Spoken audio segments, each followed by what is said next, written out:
Not the Footy Show.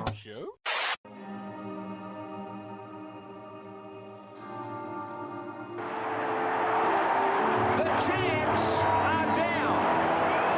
Put up a compulsory 8 count. Can they get back? He's got time. Taylor! Sensationally taken. The underdogs on top. 15-14. There are some real heroes out there. Away McCracken's got it to the corner. What a start! One step, spreads it for Meninga right up the middle. They won't stop him. It's Jason Smith. Brilliant ball. What a try! Oh, he can play this kid. Stewart off the post again. How many times have we had to use the word unbelievable? Williams with a magnificent run. Canberra coming across in cover. Williams still going. Grand final for somebody. Somebody is who? Hooligan. Hooligan's got it. Unbelievable. What a take. What a game. Staggering. Stunning. Sensational.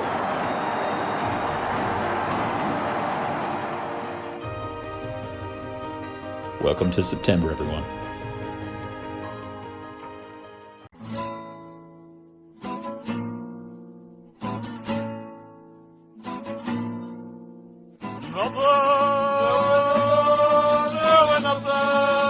Not the Footy Show. G'day, everybody. Welcome to episode 254 of Not the Footy Show. I'm Warrick Nicolson, and it's taken over a week, but I've got him back on the phone. Mr. Robb Cox, welcome back to the show. Hey, mate, how you going? I am very, very well. You're out in the middle of Cairns at the moment, watching someone take a plane for a spin. Am I right? Yep, out here watching a flying lesson. Oh, nice. So I don't know if that's a spectator sport, but I'm here anyway, so make the most of it. Nice. Speaking of spectator sports, the poor old Cowboys fans who thought they were going to be playing Penrith last weekend had the reserve grade side turn up. Before we get into the finals permutations and the matchups and stuff, right now, it's been a couple of days since the game was played, but two things. Do you agree with Penrith resting all their players? And the second thing is, would you have done it?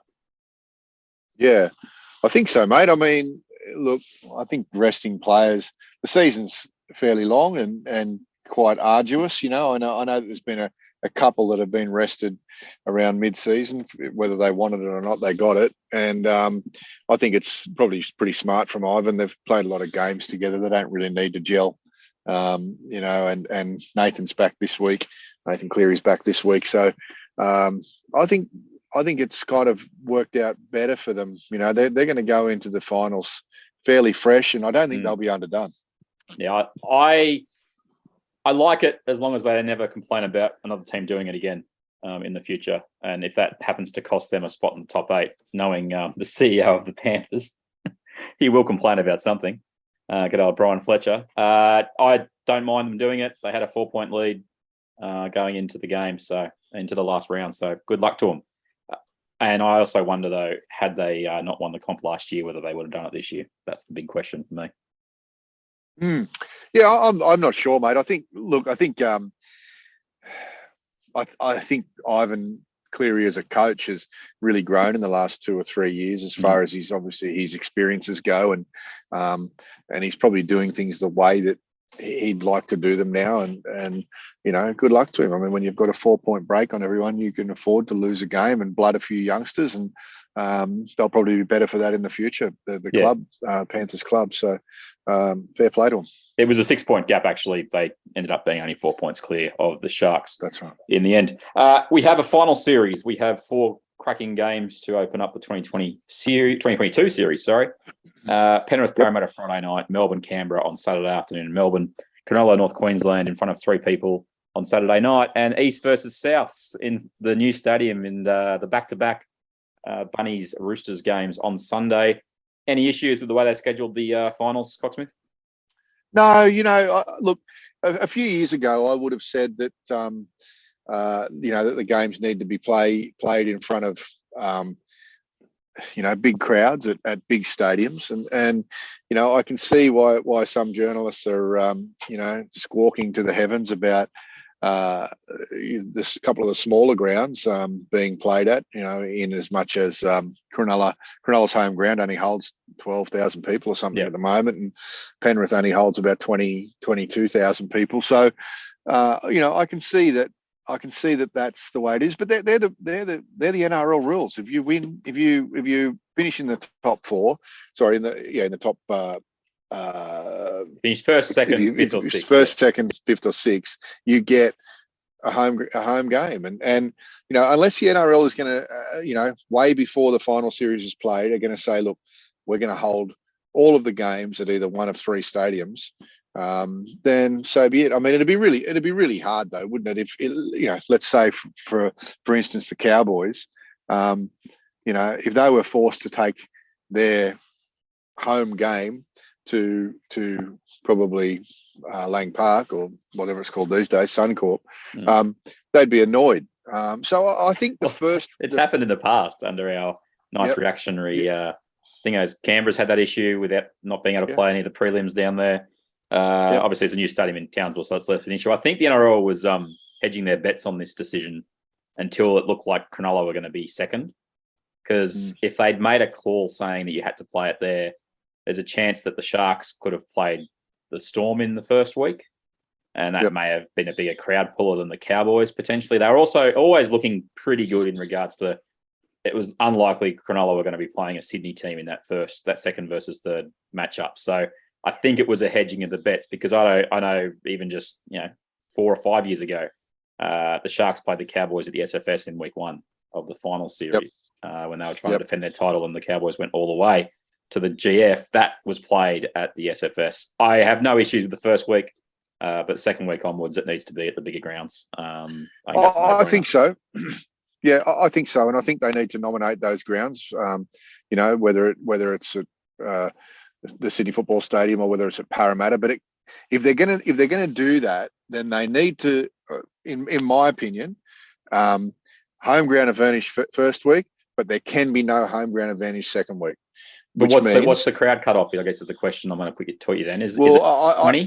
I don't think it matters, right? What I'm saying is the first week, anything goes, right? Wherever your home ground is, that's it.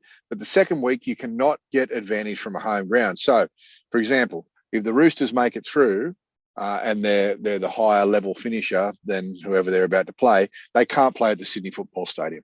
I think that game should be at Parramatta, unless they're playing against Parramatta. So there should be no home ground advantage, right? Now I know that there'll be people out there going, oh, but what about Souths if they make the grand final?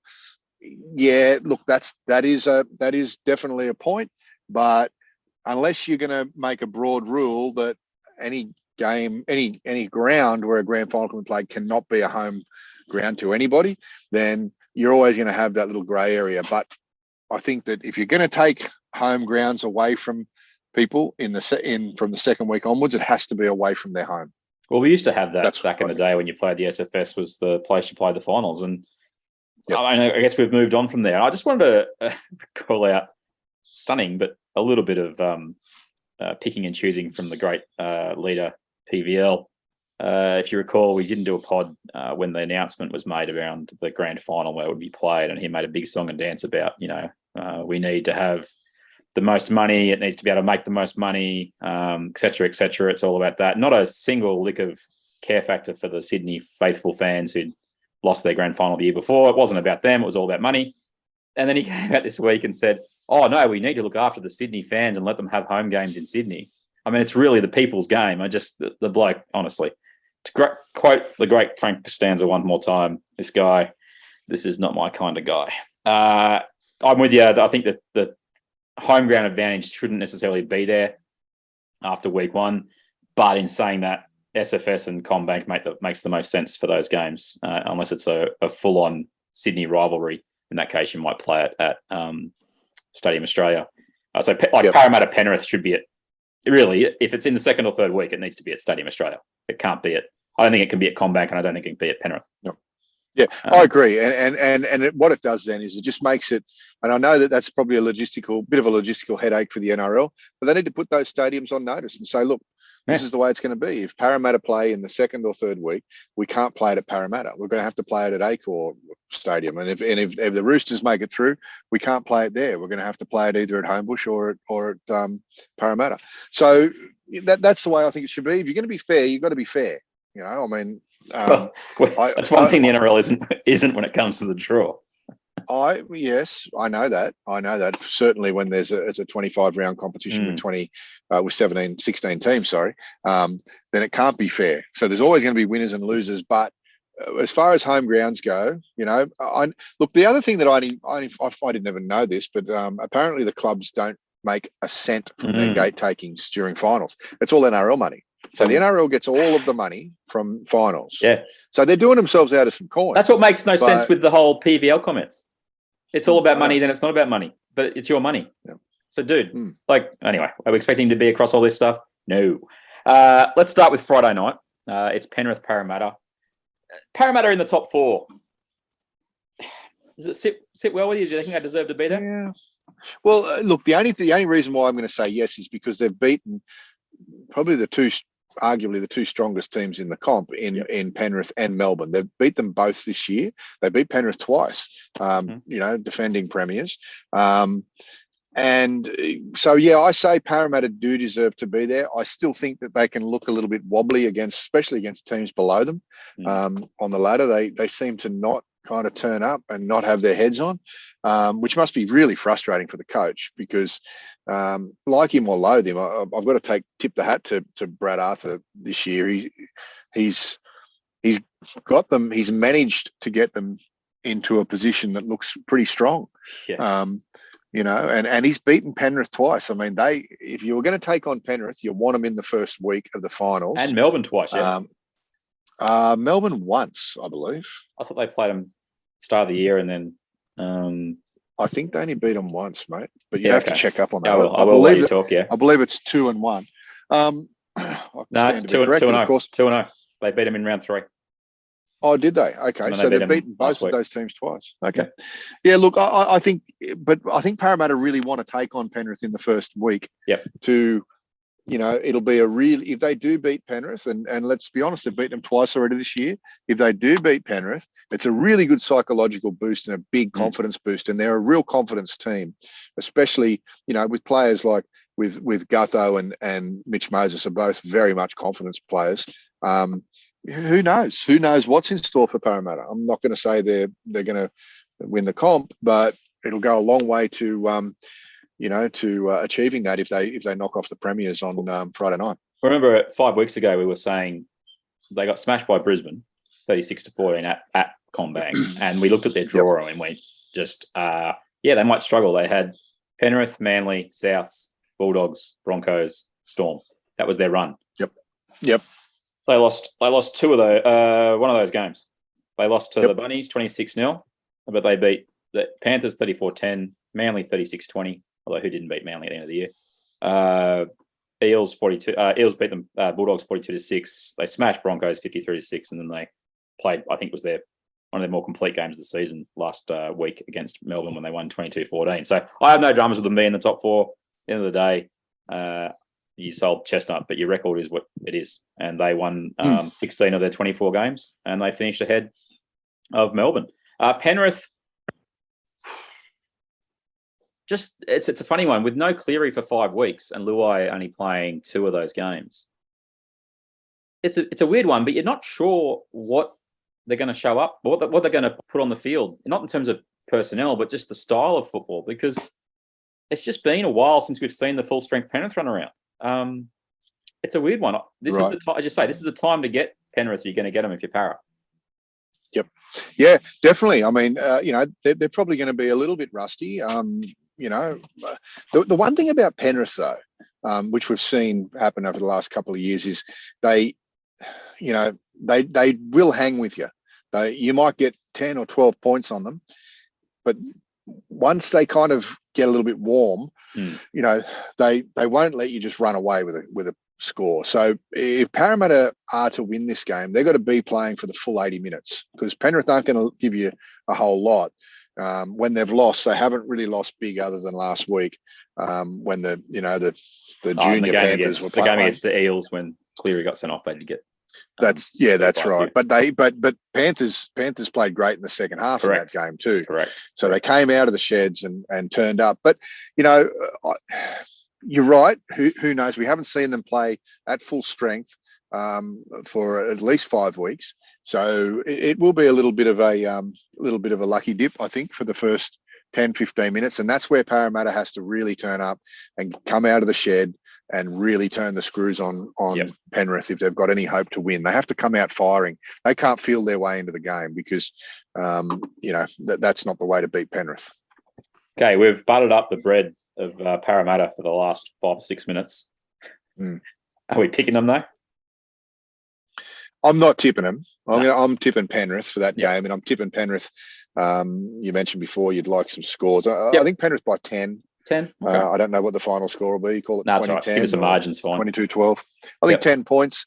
But again, this is one that you probably wouldn't put your house on because Parramatta have had the wood on them, and Parramatta have been playing together pretty strongly for the last 6 weeks, and Penrith coming off a bit of a break from their chief playmaker. It's a little bit of a toss up, I'm liking the matchup, not so much in the halves or in the backs or the front row. I'm liking the edge matchup. Sean Lane is playing fantastic footy, and if he has a great September, I reckon he ends up on the Kangaroo squad for the World Cup. And Isaiah Papali'i, those two on each side up against Kikau, who's been playing spectacular all year, and Liam Martin, who's coming back from injury. It's one of those ones. The second rowers, you don't generally do the old matchups, but very, very, very tasty. And I'm going to go with Penrith as well. I got them by 6. Like you said, Parramatta start well, and this is definitely there for them. But I'll take Penrith to go through this match and set up a prelim final, in inverted commas, at home. Melbourne, Canberra is the next game, sir. I said this to you before we jumped on the pod, just when we were catching up quickly. If I had to pick any of the bottom other 5 teams, so that's Parramatta, Melbourne, East or Souths, who I wanted to play in week 1, it would have been Melbourne. Do you disagree with that if you're a Canberra fan? I do. I'd rather play Souths than Melbourne. But you know what? When you're in sudden death football, you may as well try and knock out a team that's above you. It's all or nothing for both of those teams. Really, there's a chance that one will go and or the Melbourne could go. I mean, so it's really sudden death football, mate. I like the Raiders in this game. But it'll also depend on who runs on the field in the purple team. Is Jerome Hughes playing? That's the big one. That's the big question. If Jerome Hughes isn't playing, I'm taking the Raiders. If he is playing, I've got to take the Melbourne Storm. How's your butt? Is it a bit sore on the fence there, or what? No. I told you my parameters, and I will stick to them. But look, what are the chances of Hughes missing out? Pretty good. He's got apparently a tear. It's not just a strain or a cramp. He's got a tear in his calf. So I don't think Bellamy can afford not to play him. But then that brings the whole question of, do you then have to carry Cooper Johns on the bench? And I mean, Melbourne don't always use their four guys on the bench as it is. But if Hughes can't last, then it's the Cooper Johns monster show, which has looked good and terrible in the last month. It's one of those things. Yeah, Cooper Johns has definitely improved in the last, 18 months, 2 years, and so much so, I wouldn't be surprised if he finds himself another club soon because he could probably get a bit of coin. He's obviously got the family lines, the family bloodlines of being a fairly decent player, and I think with more time he'll be good. But to win, Melbourne has to have Jerome Hughes for probably at least 60 minutes of that game. To really drive the nail into the coffin of the Raiders. I think it frees up Munster. It frees up Munster. You reckon they're specials if he doesn't play? I think the Raiders are specials if Hughes doesn't play. Okay. Yep. Yeah, the Munster brilliance has been there in the last 6 weeks, and it also has been on display as not being quite enough when Hughes isn't there. They've lost their last two. They've lost to the Roosters 18-14 and Parra 22-14, and the scoreline in that last game flattered Melbourne from a way the game played out point of view. He's obviously the big concern. Yeah. To hold Melbourne to 14 points, both of those teams, is pretty good. So Melbourne, without Hughes, are probably only going to score, somewhere between 10 and 16 points. And I think the Raiders have got a little bit more in them, mate. I know they scored a lot more last week, which we'll cover later on. But I would not be surprised if the Raiders do a number on Melbourne this week. I'm going to say positive. I'm a Raiders fan after all. We did come back from the dead that you declared, I think after about round 11 or 12, told me not only was the organisation in peril, but there was no chance they'd make the 8. They're gone, I think is the correct terminology you used. Well, let's be honest for a second. We've already had this conversation earlier on today, and you keep reminding me every time about Ricky and the Raiders. And if you want me to get off the Raiders, I will. But yeah, we've already gloated a little bit for the day, so relax. All right? I'm looking at Canberra and I'm going, I would have liked them to play Whiten against the Tigers simply just from a momentum point of view. But if he was carrying any kind of injury, I get it. And I think also Ricky may have probably known that they were going to be playing on the Saturday as opposed to the Sunday. Before that game. So I think that's probably why he rested him.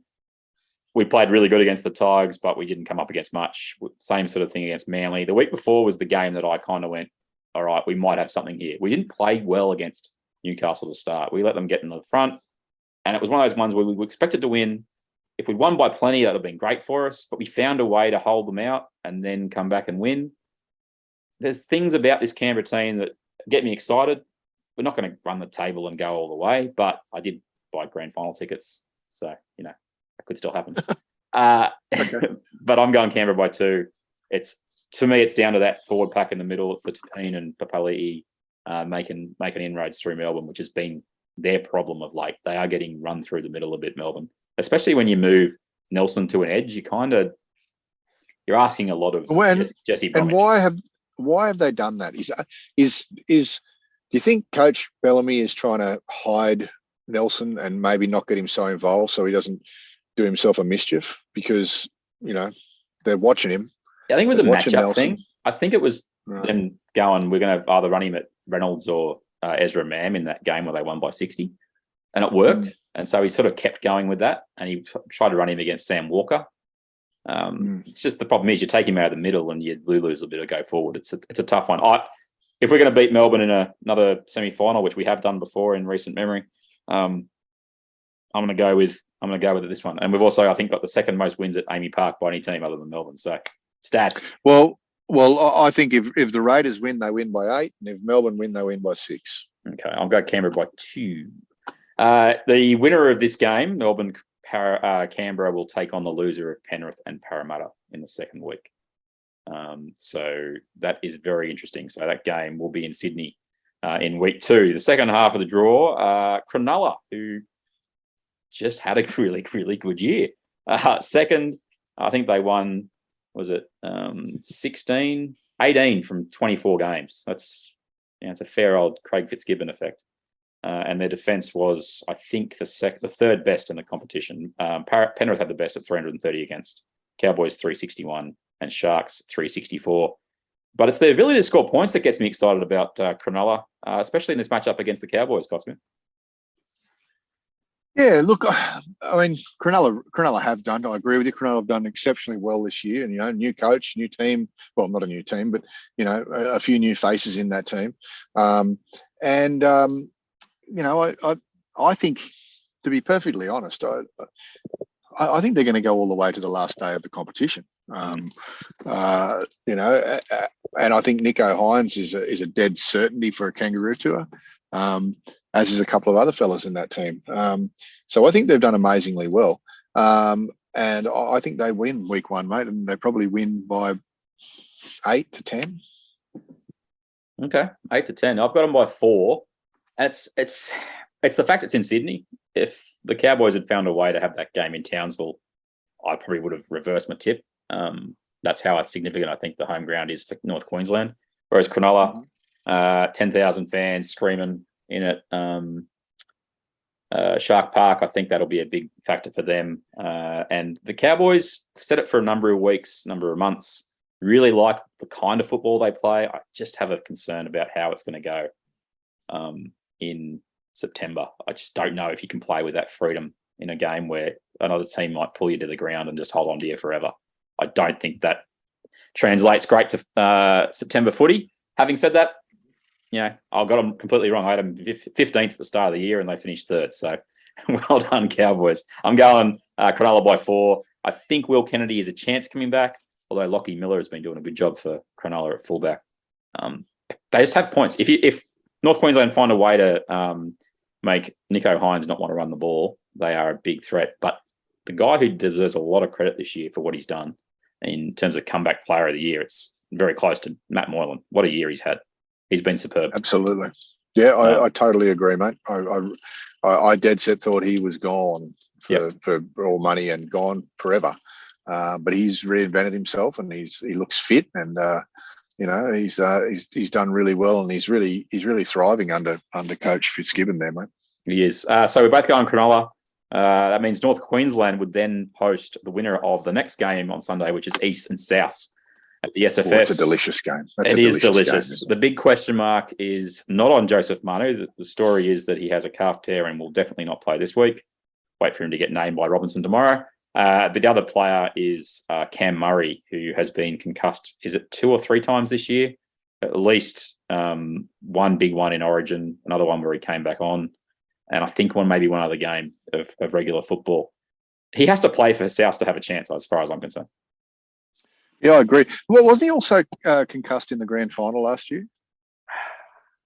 A fairly good one in the grand final. Definitely an Origin in years past. Origin this one. Origin this year he was sparked out in Origin. And I think the year before, 2 years before that, he's in big games. It is an issue. I couldn't tell you categorically whether that happened in the grand final. I can look it up while you talk about the game. I think he did go in the grand final last year, but this is the thing about concussions, right? It can't be like the judiciary where we have rules for the competition and rules for Origin and then rules for finals. It has to be, player welfare has to be pretty hard and fast. And I know that they're very different sports, but in boxing, if you get knocked out, it's 3 months. 3 months. You sit down for 12 weeks. You cannot compete again. They will go back and they'll train the next week. They can't stop them from training, but you can't compete. You can't, be in a competition, a combat competition, if you get knocked out. Whereas rugby league, he was knocked out. Right? He was sleeping. Yep. And it seems that sometimes some players can come back, and other times, especially when we're in the beginning and the middle of the year, they'll sit down for 4 or 6 weeks. But we get towards the end of the year, and they'll even wheel them out for the press conference, and start pretending that he woke up and didn't feel one side effect from getting knocked out the night before. Mm-hmm. I don't know, man. I got knocked out a couple of times playing football, and I don't think I ever not had it. Never had a non-side effect. There's always some spaciness or some side effect, and I'm not too sure. I'm not too sure that the NRL has a mandatory kind of a thing. I think it's up to the clubs, although he is meant to be seeing a specialist to get past this week because of his frequency of knockouts and also the when the last one was. But if the specialist gives him the green light, he's back on the field, and but I don't think the South Sydney team can win without him. Not a game like this. In fact, I'm going to go so far as to say, even if he does play this week, I think the Roosters are red hot. I know they're going to be missing Manu. It's a massive element to their whole game. It's not just he might get the ball in the 20. No, he's in everything, that bloke. But watch for Suoli'i to he's. I reckon he's going to he'll be at right centre with Momorowski to maintain. And does he get the same freedom as Manu gets, even though he hasn't done it yet this year? Does Robinson pull that Swifty and say play the same role? Well, I think Robinson has to. I think Robinson has to. They have to win this game. So I reckon it might be a little bit of a suck it and see approach. But, after about 15 minutes or 20 minutes of settling in, I think he does get a license to roam and to do what he sees fit and what he can do. And they'll want him to be touching the ball a lot. Obviously they're out of centres because you don't play Drew Hutchinson at left centre if you've got more options. Okay, so there's stories going around that he's got photos of Robbo. That's the story going around. That's allegedly. I'm not joking. I'm making that up. Just to be clear. They're running dry for troops, so they need Suoli'i to because Tupu may not play either. Tupu's probably not going to play. Yeah. Well, what does that do? Does that open the option for Gildart to start? Well, or you bring Kevy left wing, Kevy Naguama in. He looked shaky last week, mate. It's a funny one. This is the open game of the round because South at their best is good enough, and South with Mitchell doing what he wants is good enough. South with Cody Walker not trying to take people's heads off makes them good enough. I'll stick with the fact that Teddy is playing like Teddy. Walker's playing great football right now, and Keary especially is looking dangerous. They've revived Angus Crichton on one edge, and their forward pack is deep. I'm going to stick with the Roosters, but only by 2. Yeah, look, I'm going to take the Roosters. I'm going to say the Roosters by 6. Yep. I think it's right what some of the fellas like Gus have been saying that the Roosters will run out of gas soon. They'll run out of players. And probably run out of gas. I don't think they can make it all the way to the last day of the comp, but I think that they're going to have enough. If they, like I mentioned earlier on a phone call away from the pod, I think they've got to keep the ball away from Latrell a bit and not give him too many opportunities to run at a broken defensive line.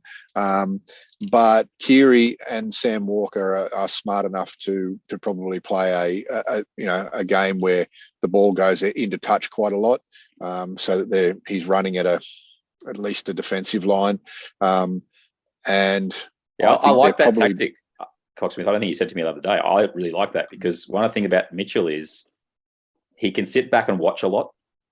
Yeah. And if you're going from restarts like that, he's going to let everybody else do those little hard hit ups. And that's not a criticism of him. It's just the way he plays. He doesn't.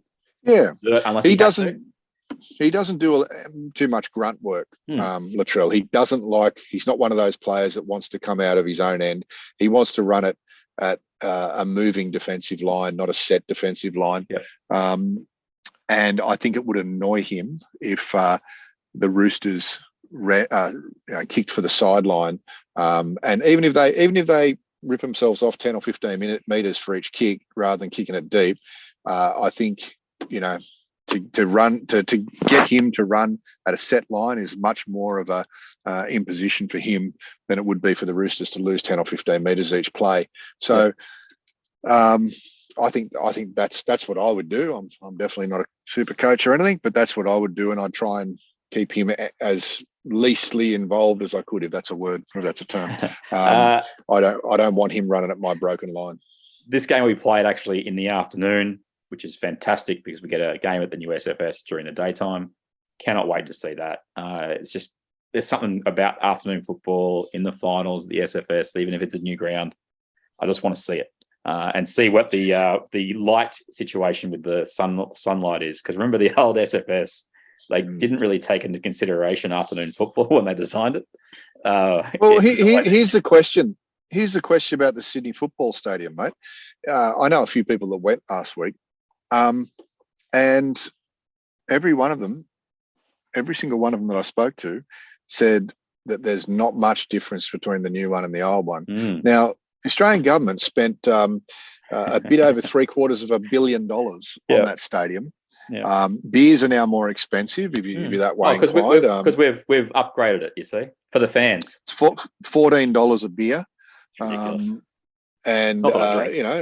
No, I know, but if you want to have a drink and drink responsibly, it's going to cost you.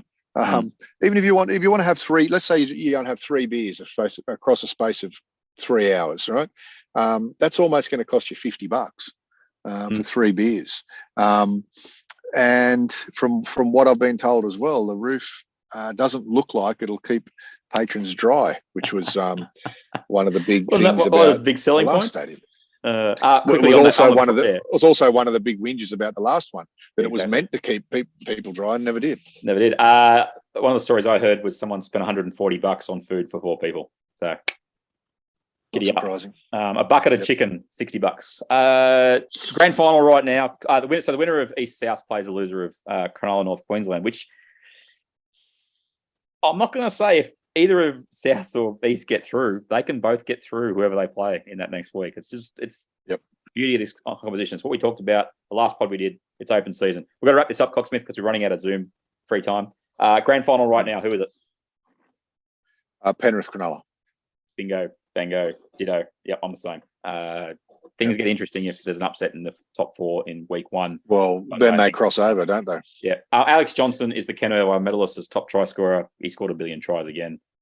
He's a genius. As you were saying about Sua'ali I'i, if he goes into the centres, does he then lose the ability to try and shut down Johnson? Because he will have to then rely on someone like Nguama to play outside. And, if you got any tips for the Roosters right winger, it's stay on your sideline, because that's where Johnston's going to be every time he scores a try. Very quickly, as we wrap up, Brisbane missed the finals. Fair or foul? Fair, mate. Fair. Absolutely. They look at what it looked like to me happened was that Tevy threw all of his eggs into the mid-year glory basket, and didn't do what Coach Robinson does, which is plays for the full 25 rounds plus whatever happens at the end. Yep. They just looked like they were redlining for way too long. Looked like they were gassed. They went away from their strategy of good defence and letting Reynolds run the show, and they started to believe that they were some kind of a attacking weapon, which they weren't. They just needed to stick with their defence, mate, and they went away from the plan. So that's what happens. I'll give Kevy the benefit of the doubt in one respect of that, which is this team has not been winning. He needed wins. I get it. I understand why he tried to keep that, maintain the rage and get as many wins as he could when they were going well. And it's not foolish to think that way, but as he said in his presser, these young blokes and these inexperienced players hadn't actually played a back end of the season before, apart from Reynolds and maybe Capewell. So, big letdown though, mate. To go from the top 4 to 9th, and having to rely on results to go your way to slide into the 8 was never a great strategy. And like they say, mate, quite often you get what you deserve in rugby league, and they didn't deserve to be in the 8. So I think they're the first team, I believe, Rugby League Project's where I got it from, since the Canberra Raiders of 1999 to miss the finals with a record over 500, which is astonishing. Tigers, did they hit rock bottom? We've only got 2 minutes left, mate. Did they hit rock bottom? Yeah, I think so, mate. I think so, and it was sad to see. I like the Tigers, as I've said before, but you were probably right when you said that they needed to hit rock bottom to bounce back and hopefully do better next year. But some players need their contracts torn up, mate, and I also think that they're pinning their hopes to a few of the wrong people at that club. I think Jackson Hastings is their future. I don't think the other way is their future. In as much as Dewey, I don't think that's the future, mate. I agree. Good luck, Tim Sheens, Benji Marshall, Robbie Farah. But at least you're starting from zero, really, literally. That's it, podcast. This is episode 254. I've been Warrick Nicolson. That's been Rob Cox. And it's been lovely to chat to you. We will maybe do a podcast during the week. You've got some tips. Absolutely. And fingers crossed we get a great final series with no controversy from the bunker. Take us out, Good on you, mate. All right. I'll catch you later. Pepsi. Not the Footy show. You've been sleeping over there? Pepsi.